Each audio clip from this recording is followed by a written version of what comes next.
Okay. Last class we were discussing on different defects, dislocations, surface defects, etc. So ഈ dislocations ഉണ്ടാകുമ്പോൾ ഡിസ്ലൊക്കേഷൻസിന് കുറേ sources ഉണ്ട്. So അത്തരത്തിലൊരു source of dislocation Frank Read source. അപ്പോൾ ഒരു important ടെർമിനോളജിയാണ് നിങ്ങളെ ഈ മെറ്റീരിയൽ സയൻസിലുള്ളത്. അത് എക്സാം പോയിന്റ് ഓഫ് വ്യൂവിലും അത് ഇമ്പോർട്ടൻ്റ് ആണ്. Okay. So experimental observations revealed that during plastic deformation, the dislocation density in the crystals increased by 2 to 6 orders of magnitude depending upon the amount of deformation undergone by the crystal. This indicates that there must be a mechanism of generating dislocations in a cold worked metal. One such scheme by which the dislocation could be generated from existing dislocation is known as Frank Reed source. നമ്മളിത് detail ആയിട്ട് ഒരു ക്ലാസ്സിൽ നമ്മൾ നോക്കിയാണ് Frank read സോഴ്സും അതെങ്ങനെയാണ് generate ചെയ്യുന്നത്. നമുക്കറിയാം ഇവിടെ എങ്ങനെയാണ് എ ടു ബി എന്നുള്ളൊരു ഡിസ്ലൊക്കേഷൻ അതിന്റെ മൂവ്മെന്റ് ആണ് കാണിക്കുന്നത്. അത് ഫർദർ അത് മൂവ് ചെയ്തിട്ട് അതിന്റെ ഷേപ്പ് ഒരു റിപ്പിൾ ഷേപ്പിലേക്ക് അത് മൂവ് ചെയ്യുന്നുണ്ട്. അതിനുശേഷം എന്ത് സംഭവിക്കുന്നു, എം ആൻഡ് എന്നുള്ള പോയിന്റിൽ, കേഴ്സറിൽ എം ആൻഡ് എൻ പോയിന്റിൽ അത് വീണ്ടും കൂടിച്ചേരുന്നുണ്ട് റിപ്പിൾ വീണ്ടും കൂടിച്ചേരുന്നിട്ട് അവിടെ നിന്ന് അത് അനലൈറ്റ് ചെയ്തിട്ട് അല്ലെങ്കിൽ അത് ജോയിൻ ചെയ്തിട്ട് അവിടെ നിന്ന് അത് ബ്രേക്ക് ചെയ്യുമ്പോൾ എന്താണ് പുതിയൊരു ഡിസ്ലൊക്കേഷൻ പി ക്യൂ അവിടെ ഉണ്ടാകുന്നുണ്ട് further P Q A B പോലെ തന്നെ വീണ്ടും അത് ഗ്രോ ചെയ്യാൻ തുടങ്ങും.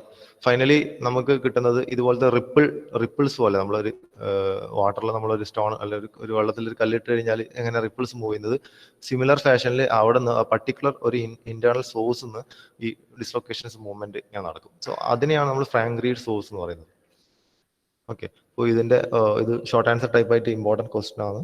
എക്സാംസിന് റിപ്പീറ്റഡ് ആയിട്ട് ചോദിക്കാറുണ്ട് പഴയ സിലബസിൽ.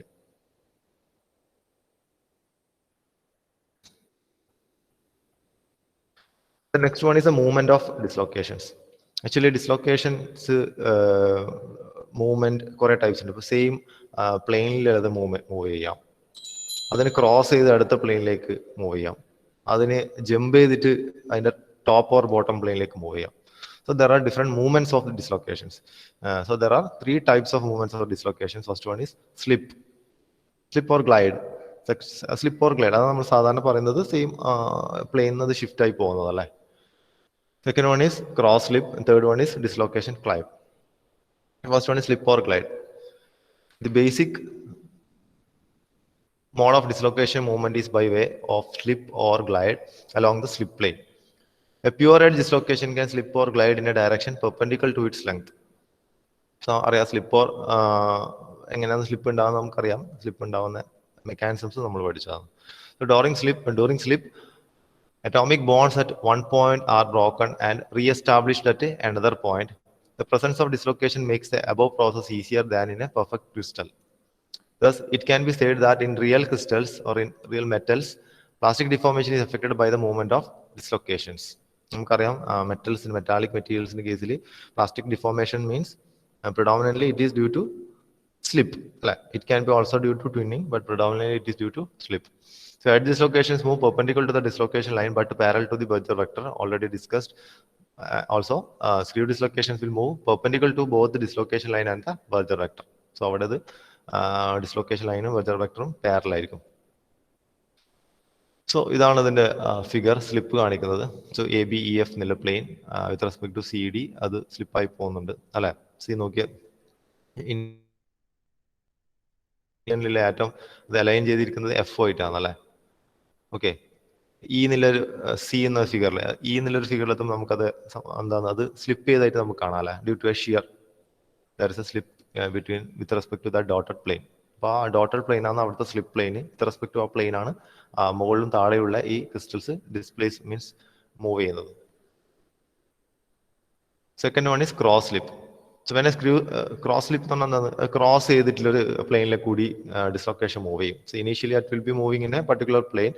ഒരു എവിടെയെങ്കിലും അതിനൊരു ഒബ്സ്ട്രക്ഷൻ വരുമ്പോൾ അത് അവിടെ നിന്ന് ക്രോസ് ചെയ്തിട്ട് വേറൊരു പ്ലെയിനിലൂടെ പോകും, ഡിവേറ്റ് ചെയ്ത് പോകും. സോ അതിനെയാണ് ക്രോസ് സ്ലിപ്പ് എന്ന് പറയുന്നത്. സോ ഇത് നമ്മൾ വേറൊരു ടോപ്പിക്കിലും ലാസ്റ്റ് മോഡ്യൂളിൽ വരുമ്പോഴും ഡിസ്കസ് ചെയ്തതാണ്.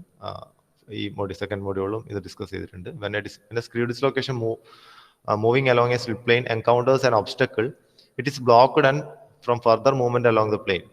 The dislocation can now shift to another intersecting slip plane and continue to move along this plane.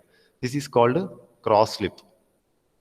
Cross slip can occur only with screw dislocation. because a screw dislocation can only can shift to different intersecting slip planes. The edge dislocation can move along parallel slip planes only. Okay, edge dislocation എപ്പോഴും parallel slip ലൈൻസിൽ മാത്രമേ move ചെയ്യും. അവിടെ നമുക്ക് ഇത് climb ചെയ്യാനേ പറ്റും. പക്ഷേ screw ഡിസ്ലൊക്കേഷൻ്റെ കേസിലാണ് നമ്മൾ ക്രോസ് സ്ലിപ്പ് ഒബ്സർവ് ചെയ്യുന്നത്. This is due to the reason that Burgers vector in screw dislocation is parallel to the dislocation line. So cross slip നോക്കുകയാണെന്ന് we can see there is a slip plane here. So one is the first initial position of the dislocation line. 2 is the second position of the dislocation line. So when it reaches the point position 2, it will encounter an obstacle. So what happens now? It will deviate to another slip plane. അപ്പോൾ ആ particular obstruction എവിടെയാണ് ഒബ്സ്ട്രക്കിൾ വന്നിട്ടുള്ളത്, അതിനടുത്ത് ഒരുപാട് slip lines ഉണ്ടാവും അല്ലേ. വിത്ത് respect to ഈ point 2 നിങ്ങൾ നോക്കിയാൽ ഇതുപോലുള്ള ഒരുപാട് പ്ലെയിൻസ് ഉണ്ടാവും. ഒരു സർക്കുലർ ആയിട്ട് ഒരുപാട് പ്ലെയിൻസ് നമുക്ക് വരക്കാൻ വേണ്ടി പറ്റും, ഒരു ഫാൻ പോലെ ചുറ്റിൽ. അപ്പോൾ ഏത് പ്ലെയിനിലേക്ക് വേണമെങ്കിലും അതിന് ക്രോസ് ചെയ്ത് പോവാം. സോ ഏതെങ്കിലും ഒരു പുതിയൊരു slip plane, for example slip plane 2 എന്നുള്ളൊരു പ്ലെയിനിലേക്ക് അത് ക്രോസ് ചെയ്ത് പോകും. After that it will start moving along that new slip plane. ഏതെങ്കിലും ഒരു ഇൻക്ലൈൻ പൊസിഷനിലേക്ക് സ്ലിപ്പ് പ്ലെയിനിലേക്ക് അത് ക്രോസ് ചെയ്ത് പോകും.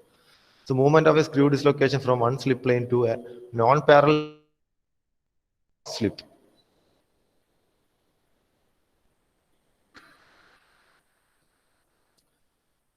Next one is dislocation climb. Third one, the motion of an edge dislocation from its slip plane to an adjacent parallel slip plane is called climb. So actually ഇവിടെ എന്താ സംഭവിക്കുന്നത്, ഇവിടെ എപ്പോഴും പാരലൽ പ്ലെയിൻസിലാണ് ഇത് നടക്കുന്നത്. So it can happen in edge dislocation. Edge ഡിസ്ലൊക്കേഷൻ്റെ കേസിലാണ് ഇത് നടക്കുന്നത് അല്ലേ. അപ്പോൾ പാരലൽ പ്ലെയിൻസ് ആണ് അഡ്ജസെന്റ് ആയിട്ടില്ല, ഒരു പ്ലെയിൻ അതിന്റെ തൊട്ട് അഡ്ജസെന്റ് ആയിട്ടില്ല, മുകളത്തെയോ താഴത്തെയോ പ്ലെയിനിലേക്ക് ഡിസ്ലൊക്കേഷന്റെ മൂവ്മെന്റിനെയാണ് നമ്മൾ ക്ലൈംബ് എന്ന് പറയുന്നത്. Climb up or it can B climb down. So based on that നമുക്ക് അതിനെ രണ്ട് വിധത്തിൽ വിളിക്കാം, positive climb or negative climb. Okay, so in the figure we can see there is A half plane here അല്ലെ. ഇവിടെ ഒരു half plane ഉണ്ട്, താഴത്തെ പ്ലെയിൻ മിസ്സിംഗ് ആണ്. സോ സി ഇതാ നമുക്കിപ്പോൾ കാണിക്കുന്ന ഒരു ഡിസ്ലൊക്കേഷൻ പ്ലെയിൻ ആണ് ഇപ്പോൾ കാണിക്കുന്നത് അല്ലേ. സോ ആ ഒരു ഹാഫ് പ്ലെയിൻ്റെ ബിലോ അത്രയും ആറ്റംസ് ആയിരിക്കും അവിടെ. അതാണ് ഡിസ്ലൊക്കേഷൻ ലൈൻ ഫോം ചെയ്യുന്നത്. ആ ഡിസ്ലൊക്കേഷൻ ലൈനാണ് മൂവ് ചെയ്യുന്നത്. So that this dotted line represents the dislocation plane. So what happens is whenever an atom shifts to an intermediate vacancy position like an atom shift ചെയ്ത് കഴിഞ്ഞാൽ എന്ത് സംഭവിക്കാം, dislocation will climb to the above plain.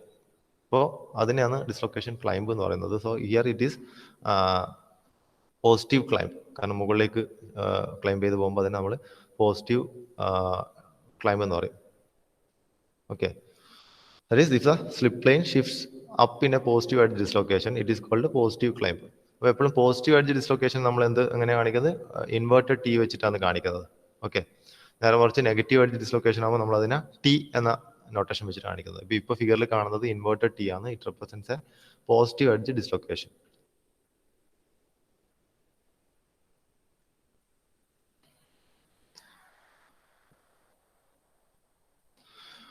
An edge dislocation can move out of its slip plane to another parallel slip plane just above or below it. This type of dislocation movement is called dislocation climb. So if the slip plane shifts up in a positive edge dislocation, it is called positive climb.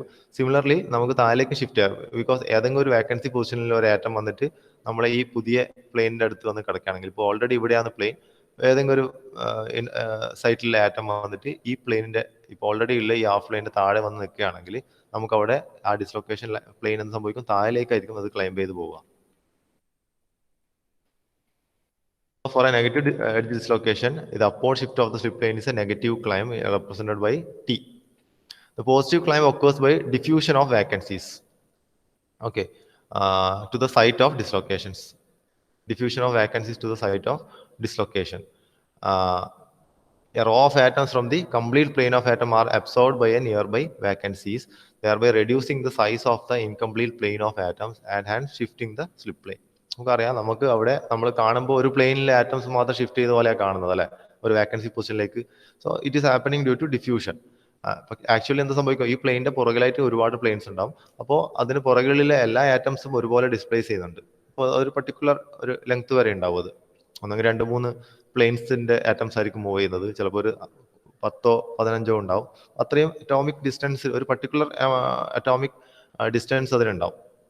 അത്രയും atoms എന്ത് സംഭവിക്കും, vacancy സൈഡിലേക്ക് shift ചെയ്യും. So there again missing half plane അല്ലെങ്കിൽ ആ ഒരു half plane എന്ന് പറയുന്നതിന്റെ ലെങ്ത് വീണ്ടും കുറയും. എന്ന് വെച്ചാൽ മുകളിലത്തെ പ്ലെയിനിലേക്ക് നമ്മൾ ഡിസ്ലൊക്കേഷൻ ലൈൻ ക്ലൈം ചെയ്യും.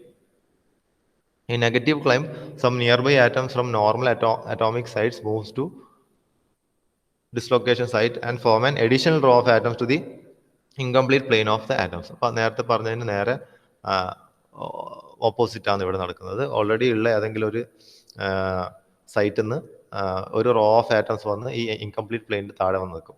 This results in creation of a number of vacancies in the vicinity dislocations. അപ്പോൾ അങ്ങനെ ചെയ്യുമ്പോൾ സംഭവിക്കും, അതിൻ്റെ തൊട്ട് അടുത്ത് നിൽക്കുന്ന ഒരുപാട് സൈറ്റിൽ വാക്കൻസീസ് ക്രിയേറ്റ് ചെയ്യും. ഓക്കെ, അപ്പോൾ അതാണ് ഫിഗറിൽ കാണിക്കുന്നത്. Initially there is a vacancy there. So what happens, the atoms in that half plane will diffuse to the vacancy site. So what happens, that dislocation plane initially in this plane below the lowermost atoms will climb up to this position. ഇപ്പോൾ ഈ dotted circle വെച്ച് കാണിക്കുന്ന പൊസിഷനിലേക്ക് അത് climb ചെയ്യും. Case we will call it S A positive climb. So similarly ഏതെങ്കിലും ഒരു vacancy, ഏതെങ്കിലും ഒരു അറ്റോമിക് ഒരു സൈറ്റിൽ നിന്ന് അവിടെയുള്ള ആറ്റംസ് അവിടെ ഒരു വേക്കൻസി ക്രിയേറ്റ് ചെയ്തിട്ട് എന്ത് ചെയ്യും, ഈ ഓൾറെഡി എക്സിസ്റ്റ് ചെയ്യുന്ന ഹാഫ് പ്ലെയിന് താഴെ വന്ന് നിൽക്കുകയാണ്. ഇപ്പോൾ ഒരേ ആറ്റം അല്ല വരുന്നത്, ഈ ഓൾറെഡി നമ്മളിപ്പോൾ ഈ പേപ്പറിൽ കാണുന്ന പ്ലെയിൻ, സ്ക്രീനിൽ കാണുന്ന പ്ലെയിൻ്റെ പുറകിലും ഒരുപാട് പ്ലെയിൻസ് ഉണ്ട്. അവിടുത്തെ എല്ലാ ആറ്റംസ് ഒന്നിച്ചാണ് വരുന്നത്. ഒരു പർട്ടിക്കുലർ ഡിസ്റ്റൻസ് വരെയിൽ ആറ്റംസ് വന്നിട്ട് ഇതിൻ്റെ അടിയിൽ വന്ന് നിൽക്കും അല്ലേ, ഓൾറെഡി എക്സിസ്റ്റ് ചെയ്യുന്ന ഹാഫ് പ്ലെയിൻ്റെ അടിയിൽ വന്ന് നിൽക്കും.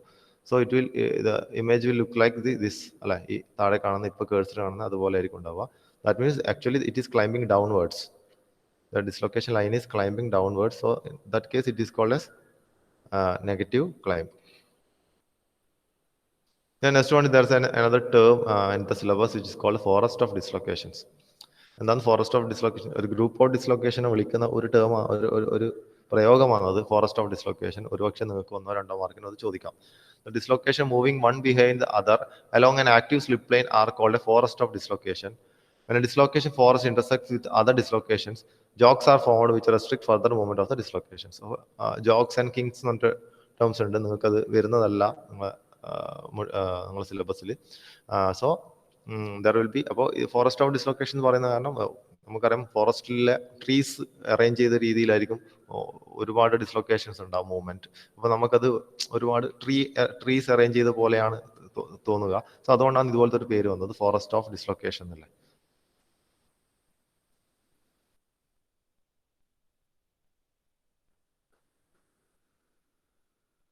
ദെൻ അതിൽ വരുന്നൊരു കൺസെപ്റ്റാണ് dislocation density. Dislocation density is defined as the total length of dislocation lines per unit volume. ഒരു പർട്ടിക്കുലർ വോളിയത്തിലുള്ള എത്ര ഡിസ്ലൊക്കേഷൻ ഉണ്ട് അതിൻ്റെ ടോട്ടൽ ലെങ്ത്തിനെയാണ് ഡെൻസിറ്റി പറയുന്നത്. So total length to the volume. It can be represented as a number of dislocation lines that moves across a unit cross-sectional area. The unit is per mm square. Changes in temperature below the recrystallization temperature do not have any effect on dislocation density. So we already know about recrystallization temperature അല്ലെ. ഒരു മെറ്റീരിയലിന്റെ ഓരോ material recrystallization temperature different ആയിരിക്കും.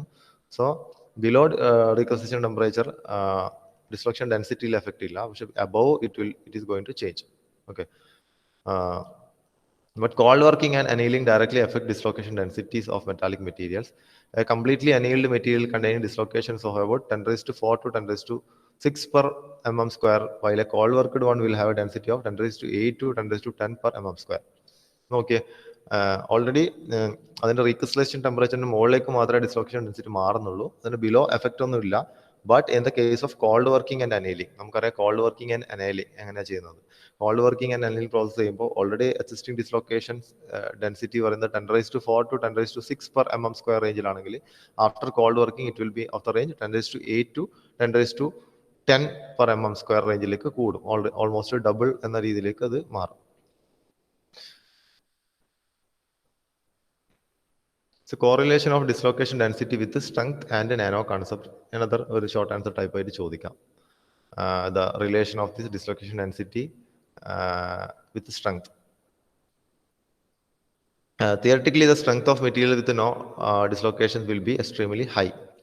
Okay, നമുക്കറിയാം dislocation means deformation ആണ്, അല്ലാതെ slip നടക്കുന്നതാണ്. So dislocations കൂടുതലുണ്ടാകുമ്പോൾ അതിൻ്റെ strength കുറയും. Strength of material is inversely related to the mobility of dislocation. Okay, it is strength of material is inversely related to the mobility of dislocation. അപ്പോൾ moving dislocations ഉണ്ടെങ്കിൽ strength കുറവായിരിക്കും. അപ്പോൾ പരമാവധി dislocations move ചെയ്യാൻ നിൽക്കുമ്പോഴാണ് ഒരു material കൂടുതൽ strength ഉണ്ടാവുന്നത്. Cold working increases dislocation density but leads to strain hardening. Even though cold working increases dislocation density, strain hardening imposes barriers on mobility which leads to an increase in strength. Okay.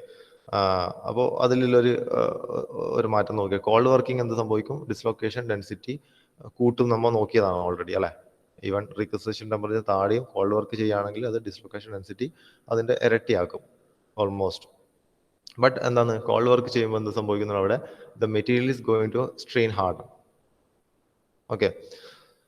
So even though cold working increases dislocation density, strain hardening imposes barriers on the mobility. അപ്പോൾ dislocation density കൂടുന്നുണ്ടെങ്കിലും അതിൻ്റെ മൂവ്മെൻറ്റിന് നമ്മൾ restrict ചെയ്യും. Okay. So if you can restrict the movement of the dislocation then we can increase the strength of the material. So എപ്പോഴും അത് പറയുന്നത് എന്താണ്? ഡിസ്ലൊക്കേഷനെ വെച്ചിട്ടല്ല, ഡിസ്ലൊക്കേഷൻ്റെ mobility ആയിട്ട് proportional ആയിട്ടാണ് സ്ട്രെങ്ത് പറയുന്നത് അല്ലേ. ഡിസ്ലൊക്കേഷൻ മൊബിലിറ്റി കൂടുതലാണെങ്കിൽ സ്ട്രെങ്ത് കുറവായിരിക്കും. അപ്പോൾ മൊബിലിറ്റി കുറക്കാനാണ് നമ്മൾ നോക്കേണ്ടത്. അപ്പോൾ ഡിസ്ലൊക്കേഷൻ്റെ ഡെൻസിറ്റി കോൾഡ് വർക്ക് ചെയ്യുമ്പോൾ ഡിസ്ലൊക്കേഷൻ ഡെൻസിറ്റി കൂടുന്നുണ്ടെങ്കിൽ പോലും അവിടെ സ്ട്രെയിൻ ഹാർഡനിങ് കാരണം അതിൻ്റെ മൊബിലിറ്റിനെ റെസ്ട്രിക്ട് ചെയ്യാൻ വേണ്ടി പറ്റുന്നുണ്ട്. So what happens? It leads to increase in strength. Like conventional materials, the yield strength of nanomaterial is also determined by the ease with which dislocation can move through the material to develop plastic strain. Similar, നമ്മൾ already existing മെറ്റീരിയലിൻ്റെ same nature തന്നെയാണ് nano മെറ്റീരിയൽസും കാണിക്കുന്നത്. Nano crystalline metals can be consider as simply special case of polycrystalline metals in which the grain size is very small. So nano crystalline മെറ്റീരിയലിൻ്റെ കേസിൽ grain size ഒക്കെ സ്വാഭാവികമായിട്ടും ചെറുതായിരിക്കും അല്ലേ. This reduction in grain size leads to a considerable degree of strengthening in the nanocrystalline material. So we already know that the strength of a material depends on the size of the grain. So in the case of nanomaterials, the grain size is very small. So whenever the grain size is small, the material will be having more strength. Okay. So in such materials, if you are taking it for some cold working, what happens? Already അതിന് strength കൂടുതലാണ്. Again cold work ചെയ്യുമ്പോൾ again the strain hardening it will be strain hardened again.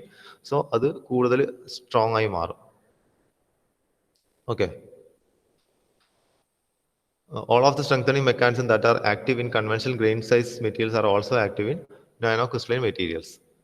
Okay. എല്ലാ strength അല്ലേ, dispersion strengthening ആവട്ടെ, ഏത് strengthening മെക്കാനിസവും strain hardening ആവട്ടെ, edge hardening ആവട്ടെ, same ആണ് നാനോ മെറ്റീരിയൽസിന്റെ കേസിലും. സിമിലർ ഓർഡിനറി കൺവെൻഷണൽ മെറ്റീരിയൽസിന്റെ സിമിലർ ആണ് ഇവിടെയും നടക്കുന്നത്. In simple words, strain hardening in a material is the increase of strength with strain. The only parameter that changes with increased strain is the dislocation density. The primary mechanism for strain hardening is this increase of dislocation density with the increasing plastic strain and the subsequent interaction of a moving dislocation with this increased area of dislocation. So actually, നിങ്ങൾ ഇവിടെ മനസ്സിലാക്കേണ്ട കാര്യം എന്ന് വെച്ചാൽ dislocation density ഉണ്ടാവും അല്ലെ. Dislocation density പറഞ്ഞാൽ എന്താണ്? Total length of the dislocation line to the unit volume. ഒരു യൂണിറ്റ് വോളിയത്തിൽ എത്രയാണ് ഡിസ്ലൊക്കേഷൻ ലൈൻസ് ഉള്ളത്, അതാണ് ഡിസ്ലൊക്കേഷൻ ഡെൻസിറ്റി. ഡിസ്ലൊക്കേഷൻ ഡെൻസിറ്റിയും സ്ട്രെങ്ത്തും തമ്മിലുള്ള റിലേഷൻ എന്താണ് ഓർഡിനറി കൺവെൻഷണൽ മെറ്റീരിയൽസിന്റെ കേസിൽ? അതുപോലെ തന്നെ ഡിസ്ലൊക്കേഷൻ ഡെൻസിറ്റിയും നാനോ മെറ്റീരിയൽസിന്റെ കേസിൽ എന്താണ് അതിന്റെ വ്യത്യാസം? അതാണ് നോക്കുന്നത്. ഓക്കെ. നമ്മൾ ഡിസ്ലൊക്കേഷൻ ഡെൻസിറ്റി നോക്കുമ്പോൾ ഡിസ്ലൊക്കേഷൻ ഡെൻസിറ്റി ക്യാൻ ഇൻക്രീസ് അല്ലെ. It will B increased when at higher temperature. The higher temperature in the sense when the temperature is more than the recrystallization temperature. So recrystallization temperature will be different for different materials. For example, for a particular material, if you are working the material at a temperature above its recrystallization temperature, there is a chance to increase the dislocation density of that material. But if you are working it below if the temperature is below the recrystallization temperature, there is no chance of increasing the dislocation density. But if you are taking it for a cold working, if you are taking the material for a cold working and annealing process, the dislocation density will increase. Okay, എത്ര increase ചെയ്യാം? അതിന്റെ ഒരു ഇരട്ടി ആയിട്ട് 10⁴ എന്ന range ഉള്ളത് 10⁴ dislocations per mm² ഉള്ളത് 10⁸ വരെ അതിന് കൂടാൻ വേണ്ടി പറ്റും. Okay, but another process happening while doing cold working is the strain hardening. ഈ മെറ്റീരിയൽസിൽ എന്ത് സംഭവിക്കും? സ്ട്രെയിൻ ഹാർഡൻ ഉണ്ടാവുന്നുണ്ട് അല്ലെ. അപ്പോൾ മെറ്റീരിയലിന്റെ സ്ട്രെങ്ത് എങ്ങനെയാണ് കൂടുന്നത്, ഡിപ്പെൻഡ് ചെയ്യുന്നത്? The strength is always related to the mobility of the dislocation, not with respect to the density of the dislocation, but with the mobility of the dislocations. So if there are dislocation, a lot of dislocation movement, it will reduce the strength of the material. Okay, അപ്പോൾ എന്ത് സംഭവിക്കും? ഇവിടെ called work ചെയ്യുമ്പോൾ എന്ത് സംഭവിക്കും? അതിൽ dislocation density കൂടുന്നുണ്ട്, പക്ഷെ അവിടെ സ്ട്രെയിൻ ഹാർഡനും ഉണ്ടാകുന്നുണ്ട്. ഡിസ്ലൊക്കേഷൻ ഡെൻസിറ്റി കൂടിയത് കൊണ്ട് അവിടെ സ്ട്രെങ്ത് കുറയണമെന്നില്ല. കാരണം എന്ന് വെച്ചാൽ ഡിസ്ലൊക്കേഷൻ ഡെൻസിറ്റി കൂടുമ്പോൾ തന്നെ അവിടെ എന്ത് സംഭവിക്കുന്നു? കോൾഡ് വർക്കിംഗ് ചെയ്യുമ്പോൾ there is also an increase in the strain hardening of the material. Always this strain hardening will restrict the movement of the dislocation. So it will act as a barrier for the movement of dislocation. അപ്പോൾ dislocation movement ഇല്ലെങ്കിൽ സംഭവിക്കും അവിടെ അതൊക്കെ അതിന്റെ strength increase ചെയ്യുക മാത്രമേ ചെയ്യൂ. Okay, movement ഉണ്ടെങ്കിൽ മാത്രമേ സ്ട്രെങ്ത് കുറയും. ഓക്കെ, സെയിം കൺസെപ്റ്റ് നമ്മൾ നാനോ കൺസെപ്റ്റിൽ എടുത്തു കഴിഞ്ഞാലും നാനോ കൺസെപ്റ്റിലും സെയിം ആണ്. അവിടെ ഗ്രെയിൻ സൈസ് കുറവാണ്. ഗ്രെയിൻ സൈസ് കുറയുമ്പോൾ സ്വാഭാവികമായിട്ടും the strength will be more. Okay, but cold working സമയത്തും അവിടെ സ്ട്രെയിൻ ഹാർഡനിങ് ഉണ്ടാകുന്നത്. But compare to the conventional material, strain hardening will be lesser in the case of nano materials. Okay, then different dislocation sources ആണ്. Already നമുക്കറിയാം Frank Read source is a source of dislocation. Okay, other different sources of dislocations are, it is experimentally observed that the dislocation density increases with plastic deformation. Plastic deformation സമയത്ത് dislocation density കൂടും. Then grain boundaries can serve as a source of dislocations. Grains boundaries കൂടുതലാണെങ്കിൽ dislocations കൂടുതലുണ്ടാവും. Irregularities at the boundaries could be responsible for the emission of dislocation in the grains. Then in monocrystals, the surface can act as a source of dislocations. Even the surface boundary, it is a defect, it can also act as a source of dislocation. Then again, Frank Reed source, you already know that Frank Reed source is another source of dislocation. So അതൊരു mechanism ആണ് Frank Read source. അപ്പോൾ അതിന് detail ആയിട്ടുള്ളൊരു video ഉണ്ട്, അതൊന്നും കൂടി കാണുക എല്ലാവരും. Another way that dislocation can form is by aggregation and collapse of vacancies to form a disc or prismatic loops if they are present in a supersaturated concentration. Aggregation and collapse of the vacancies can become a source of dislocation. Next one is significance of high and low angle boundary on dislocations. So grain boundaries provide obstacles to dislocation motion. അപ്പോൾ boundaries എപ്പോഴും എന്ത് സമയം dislocation മൂവ്മെന്റിനെ restrict ചെയ്യും, ബൗണ്ടറിന്റെ അപ്പുറത്തേക്ക് കടത്തി വിടുന്നില്ല അല്ലെ.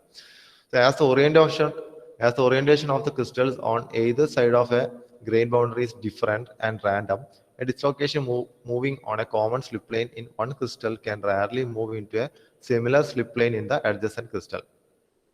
In addition, the crystals are separated by a thin non-crystalline region, which is the characteristic structure of a large angle grain boundary. Hence, dislocations are stopped by a grain boundary and pile up against it. The smaller is the grain size, the more frequent is the pile up of dislocations. So, എപ്പോഴും ഈ grain boundaries എപ്പോഴും എന്താ ചെയ്യാന്ന് വെച്ചാൽ grain boundaries എപ്പോഴും ഈ ഡിസ്ലൊക്കേഷനെ restrict ചെയ്യും, അതിന്റെ ബൗണ്ടറിയിൽ പുറത്തേക്ക് അത് കടത്തി വിടൂല. ഇപ്പോൾ ഗ്രെയിൻ ബൗണ്ടറി നമുക്കറിയാം രണ്ട് ടൈപ്പാണ് മെയിൻ ആയിട്ട് ഗ്രെയിൻ ബൗണ്ടറി ഇല്ല. It can be a high angle grain boundary or it can be a low angle grain boundary. High angle grain boundary പറഞ്ഞാൽ അതിന്റെ angle grain boundary angle is 10 degree or more. Low angle എന്ന് പറഞ്ഞാൽ less than 10 degree ആയിരിക്കും. അപ്പോൾ angle കൂടുന്നതനുസരിച്ച് എന്ത് ചെയ്യും, ഇതിന്റെ restriction കൂടുതലായിരിക്കും. അത് മാത്രമല്ല ഗ്രെയിൻ സൈസ് കുറയുന്നതനുസരിച്ചിട്ടും ഇതിന്റെ റെസ്ട്രിക്ഷൻ കൂടുതലായിരിക്കും. ഒരുപാട് ഗ്രെയിൻ ബൗണ്ടറീസ് ഉണ്ടാവും. Okay, so the smaller is the grain size, the more frequent is the pile up of dislocations. Dislocations will be piled up at the boundaries. Grain boundaries contains grain boundary dislocations. These are not mobile dislocations producing extensive slip. Rather, the chief role is that they group together with the boundary to form a step or a grain boundary ledge. അവിടെ ഒരു step അവിടെ അടിഞ്ഞു കൂടി നിൽക്കുക അല്ലെ. As the misorientation angle of the grain boundary increases, the density of the ledges increases. Grain boundary ledges are effective source of dislocations. അപ്പോൾ high angle grain ബൗണ്ടറിയിൽ ഇത് കൂടുതലായിരിക്കും കണ്ടുവരുന്നത് അല്ലെ. കാരണം അതിന്റെ ഓറിയന്റേഷൻ ആംഗിൾ മാറുന്ന അനുസരിച്ചിട്ട് അത്രയും കൂടുതൽ ഈ സ്റ്റെപ്സ് അല്ലെങ്കിൽ ഈ ഗ്രെയിൻ ബൗണ്ടറി ലെഡ്ജ് ഫോർമേഷൻ നടക്കും. A low angle grain boundary contains a relatively simple arrangement of dislocation. The simplest situation is a case of tilt boundary. Tilt boundary is a low angle grain boundary. Since low-angle boundaries consist of simple dislocation areas, a study of these properties provide valuable information on dislocation behavior. It has been found that the boundary angle decreases with increasing distance of shear. This means that the boundary loses dislocation as it moves. Okay. ഈ grain boundary angle it will decrease with the increasing distance of shear കൂടുന്നതനുസരിച്ചിട്ട് boundary angle കുറയും. So when the boundary loses dislocation as it moves.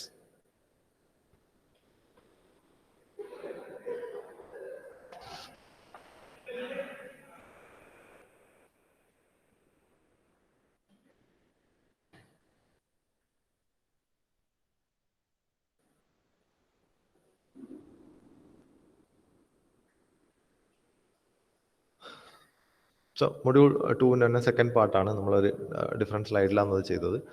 Second പാർട്ടിൽ different types of crystals ആണ് നമ്മൾ നോക്കിയല്ലേ.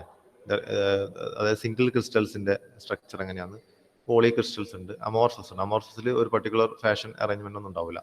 Single ക്രിസ്റ്റൽസിൽ എന്തായിരിക്കും, ഒറ്റ അറേഞ്ച്മെൻറ്റിലായിരിക്കും atoms ഉണ്ടാവില്ല, അല്ലെ, സെയിം പാറ്റേൺ. പോളി ക്രിസ്റ്റൽ എന്ന് പറഞ്ഞാൽ അത് ഡിഫറെൻറ്റ് ക്രിസ്റ്റൽസ് ഉണ്ടാവും, ഡിഫറെൻറ്റ് ഗ്രെയിൻസ് ഉണ്ടാവും. ഓരോ ഗ്രെയിനിലും ഒരു പർട്ടിക്കുലർ ഫാഷനിൽ അറേഞ്ച് ചെയ്തിട്ടുണ്ടാവും. അടുത്ത ഗ്രെയിനിലും സിമിലർ ക്രിസ്റ്റൽ സ്ട്രക്ചർ തന്നെയായിരിക്കും, but the orientation will be different. Okay. So generally all the material exist in polycrystalline form, അല്ലെ. സിംഗിൾ ക്രിസ്റ്റലിന് സ്പെഷ്യൽ ട്രീറ്റ്മെന്റ് ഒക്കെ ചെയ്യണമെന്ന് പറഞ്ഞാൽ. So single crystal, polycrystal and amorphous material is there. Single crystal only one crystal will be there, അല്ലെ. Example is application where boundaries effect properties in turbine blades, then boundary sliding. അപ്പോൾ ചില കേസസിലൊക്കെ നമ്മൾ single crystals ആണ് ഉപയോഗിക്കുന്നത് turbine ബ്ലേഡ്സിൻ്റെ ഒക്കെ കേസിൽ. So specially we need to develop manufacture such materials. After that നമുക്കറിയാം ഇതിൻ്റെ എല്ലാം നമുക്ക് ഈ സ്ട്രക്ചറൊക്കെ നമുക്ക് അനാലിസിസിന് വേണ്ടി നമ്മൾ എന്ത് ചെയ്യണം, ഇതിൻ്റെ എല്ലാം മൈക്രോഗ്രാഫ് ഇമേജ് എടുക്കണം, അല്ലെ. മൈക്രോഗ്രാഫ് ഇമേജ് നമുക്ക് എങ്ങനെ കിട്ടല്ലേ, മൈക്രോസ്കോപ്സ്, അല്ലെ, ഒപ്റ്റിക്കൽ മൈക്രോസ്കോപ്പ് അല്ലെങ്കിൽ ഇലക്ട്രോൺ മൈക്രോസ്കോപ്സ് എല്ലാം വെച്ചിട്ടാണ് നമുക്ക് കിട്ടുന്നത്. അപ്പോൾ ഒരു പോളിക്രിസ്റ്റലൈൻ മെറ്റീരിയൽസ് നമുക്കറിയാം. അപ്പോൾ അതിനൊക്കെ ഡിഫറെൻറ്റ് ക്രിസ്റ്റൽസ് നമുക്ക് കാണാം, അല്ലെ. There are more than 5, 4 something, nearly 10 to 12 crystals here. Grain boundaries നമുക്ക് വിസിബിൾ ആണ്. 30 മൈക്രോൺസ് വരെയുള്ള മാഗ്നിഫിക്കേഷനിലാണ് നമുക്ക് ആ ഇമേജ് ഉള്ളത്. Grain then grains and grain ബൗണ്ടറീസിൽ നമുക്ക് കാണാം. So for example second image നോക്കിയാൽ 25 മൈക്രോൺസിലുള്ള ഒരു ഇമേജ് ആണ്. അപ്പോൾ അതിൽ നോക്കിയാൽ അതിൽ നിങ്ങൾക്ക് അതിന് അറ്റോമിക് അറേഞ്ച്മെന്റ് അതിൻ്റെ അകത്ത് വരച്ചിട്ടുണ്ട്, അല്ലേ. അപ്പോൾ ഓരോ ഗ്രെയിൻസിൽ നോക്കിയാൽ ഒരു പർട്ടിക്കുലർ ഒരു ക്രിസ്റ്റൽ മാത്രം എടുത്തു കഴിഞ്ഞാൽ, ആ പോളിക്രിസ്റ്റലൈൻ മെറ്റീരിയലിന്റെ ഒരു ക്രിസ്റ്റൽ മാത്രം എടുത്തു കഴിഞ്ഞാൽ അതൊരു പർട്ടിക്കുലർ ഫാഷനിലാണ് ആറ്റം അറേഞ്ച് ചെയ്തിട്ടുള്ളത്. ക്യൂബിക് സെല്ലിൽ കാണിക്കാം. തൊട്ടടുത്തിൽ വേറൊരു ഗ്രെയിൻ എടുത്തു കഴിഞ്ഞാൽ അവിടെ വേറെ രീതിയിലാണ് അറേഞ്ച് ചെയ്തിട്ടുള്ളത്. ഓരോ ഗ്രെയിൻസിലും ഓരോ ഫാഷനിലായിരിക്കും ഇത് അറേഞ്ച് ചെയ്തിട്ടുണ്ടാവും. ഓക്കെ. സോ അതുപോലെ തന്നെ ഇപ്പൊ ഒരു സ്റ്റീൽ എടുത്തു കഴിഞ്ഞാൽ അവിടെ അതിന്റെ സ്റ്റീലിന്റെ ഡിഫറെന്റ് ഫേസിൽ സ്റ്റീൽ അസിസ്റ്റ് ചെയ്യുന്നുണ്ട്, അല്ലെ. അതിന്റെ ഫെററ്റിക് ഫേസ് ഉണ്ട്, ആൽഫ റീജിയൻ, ഓസ്റ്ററ്റിക് ഫേസ് ഉണ്ട്, ഗാമ റീജിയൻ. സോ ഇതിൽ നമുക്കിപ്പോൾ കാണുന്നത് ആൽഫ ഡാർക്ക് റീജിയൻസ് എല്ലാം ആൽഫ റീജിയൻ ആണ്, ഫെററ്റിക് ഫേസ് ആണ്. വൈറ്റ് റീജിയൻസ് എല്ലാം ഗാമ ഓസ്റ്ററ്റിക് ഫേസ് ആണ് കാണുന്നത്. സോ സ്റ്റീലിൽ തന്നെ ഡിഫറെന്റ് സ്ട്രക്ചർ ഫേസ് നമുക്ക് ഇതിൽ കാണാൻ വേണ്ടി പറ്റും. അതുപോലെ തന്നെ മാഗ്നിഫിക്കേഷൻ 200 മൈക്രോൺസ്, മറ്റേത് 2 മൈക്രോൺസ് ലെവൽ വരെയുള്ള മാഗ്നിഫിക്കേഷൻ ആണ്. സോ നമുക്ക് ഇതിൽ ആൽഫ ഫെറേറ്റും പേളേറ്റും ആണ് കാണുന്നത്, അല്ലെ. ഇപ്പോൾ ബ്ലാക്ക് ഡാർക്ക് കളറിൽ കാണുന്ന പേളേറ്റിനെ വീണ്ടും മാഗ്നിഫൈ ചെയ്യുമ്പോൾ നമുക്ക് അതിൽ ലാമിലാർ സ്ട്രക്ചർ ആണ് കാണുന്നത്, ലാമിലാർ മൈക്രോ സ്ട്രക്ചർ. സോ ഇതെല്ലാം നമ്മൾ നോക്കുന്നത് വെച്ചാൽ നമുക്ക് ഈ മൈക്രോഗ്രാഫ് വേണം, അല്ലെങ്കിൽ ഇതുപോലത്തെ മൈക്രോഗ്രാഫ് ഇമേജസ് വേണം. എന്നാലേ നമുക്ക് അതിനെ കുറിച്ചിട്ട് ബാക്കിയുള്ള കാര്യങ്ങളൊക്കെ നമുക്ക് പഠിക്കാൻ വേണ്ടി പറ്റും, അല്ലെ. എന്തൊക്കെയാണ് കാര്യങ്ങളിലും അനലൈസ് ചെയ്യാൻ വേണ്ടിയിട്ട് നമുക്ക് ഇതുപോലത്തെ ഇമേജസ് അല്ലെങ്കിൽ മൈക്രോഗ്രാഫ്സിന്റെ ആവശ്യമുണ്ട്, അല്ലെ. സോ അങ്ങനത്തെ മൈക്രോഗ്രാഫ് എടുക്കണമെങ്കിൽ നമ്മൾ എവിടെ നിന്ന് എടുക്കല്, നമുക്ക് അതിന് വേണ്ട ഒരു ഇൻസ്ട്രുമെന്റ് വേണം, അല്ലെ. മൈക്രോസ്കോപ്പ് ഈസ് റിക്വയർഡ്, അല്ലെ. അതോ നല്ല രീതിയിൽ മാഗ്നിഫൈ ചെയ്ത് നമുക്ക് കാണിക്കാൻ വേണ്ടി പറ്റുന്ന ഇതുപോലത്തെ മൈക്രോസ്കോപ്സ് വേണം, അല്ലെ. അപ്പോൾ മൈക്രോസ്കോപ്പ് ഏതിന്റെ ഇമേജ് ആണ് മാഗ്നിഫൈ ചെയ്യുന്നത്, ഇതുപോലത്തെ നമ്മൾ ചെയ്യുന്ന ഈ പറയുന്ന മെറ്റാലിക് മെറ്റീരിയൽസിന്റെയാണ്, അല്ലെ. അപ്പോൾ ഈ മെറ്റീരിയലിൽ ഒരു സാമ്പിൾ നമ്മുടെ കയ്യിൽ വേണം. ഓക്കെ. ആ സാമ്പിൾ ഉണ്ടെങ്കിൽ ആ സാമ്പിൾ വ്യൂ ചെയ്യുമ്പോൾ നമുക്ക് ഇതുപോലത്തെ ഇമേജസ് കിട്ടുന്നത്. So first we need to prepare the sample for this analysis for observation, അല്ലെ. അപ്പോൾ microstructure and its determination. അപ്പോൾ ഈ മൈക്രോ സ്ട്രക്ചേഴ്സ് നമുക്ക് കണ്ടുപിടിക്കണമെങ്കിൽ അല്ലെങ്കിൽ നമുക്ക് ഡിറ്റർമൈൻ ചെയ്യണമെങ്കിൽ നമുക്ക് ആദ്യം സാമ്പിൾ പ്രിപ്പയർ ചെയ്യണം. So that step by step sample preparation have different steps, അല്ല. ആ സ്റ്റെപ്സ് ആണ് നമ്മളോട് നോക്കുന്നത്. ഇത് വെരി വെരി ഇമ്പോർട്ടൻ്റ് ആണ്. essay type ആയിട്ട് ഷുവർ ക്വസ്റ്റൻ ആയിട്ട് നമുക്ക് പ്രതീക്ഷിക്കാവുന്നതാണ്. The different steps in the microstructure preparation is, first one is selecting and cutting the specimen. Second one is rough grinding it. Third one is intermediate and fine grinding. Then polishing and finally etching.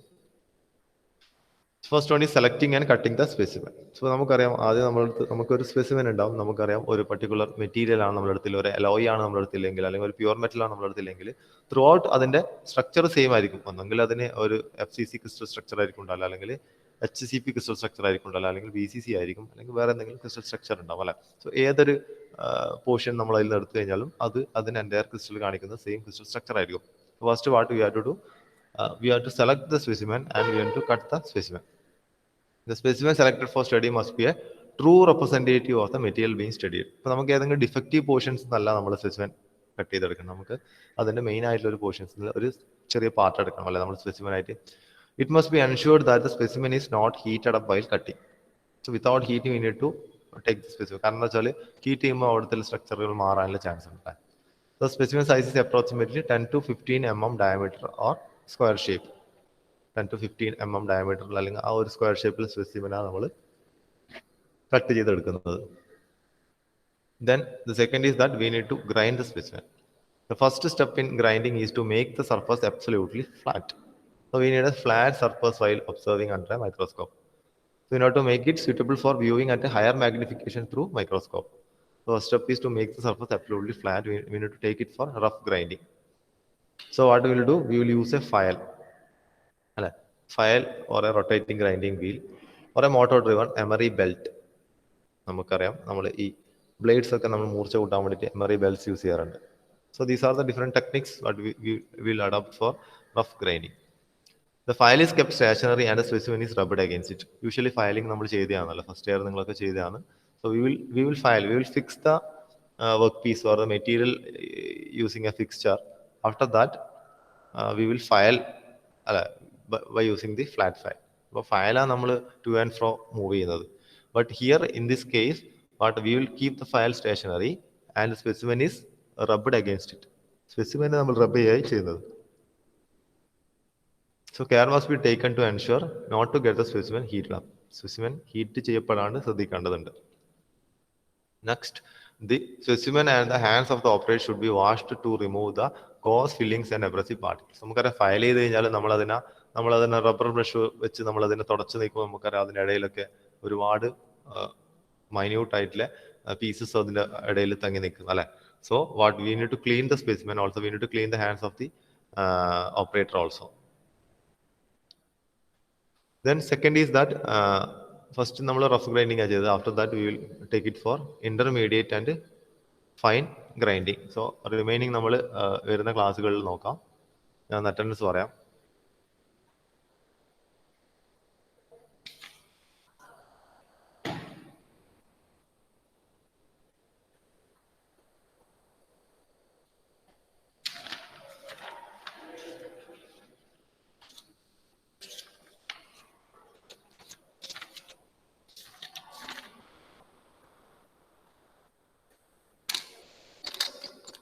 Akash K M. Present sir.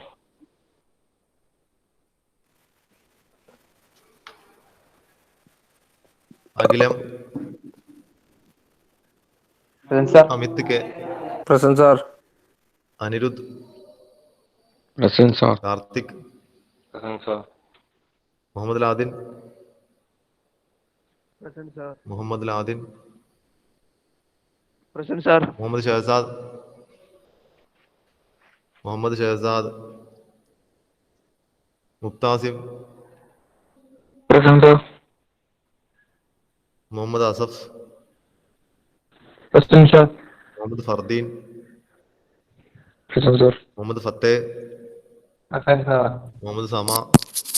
Present sir. Muhammad Siyan. Muhammad cyan.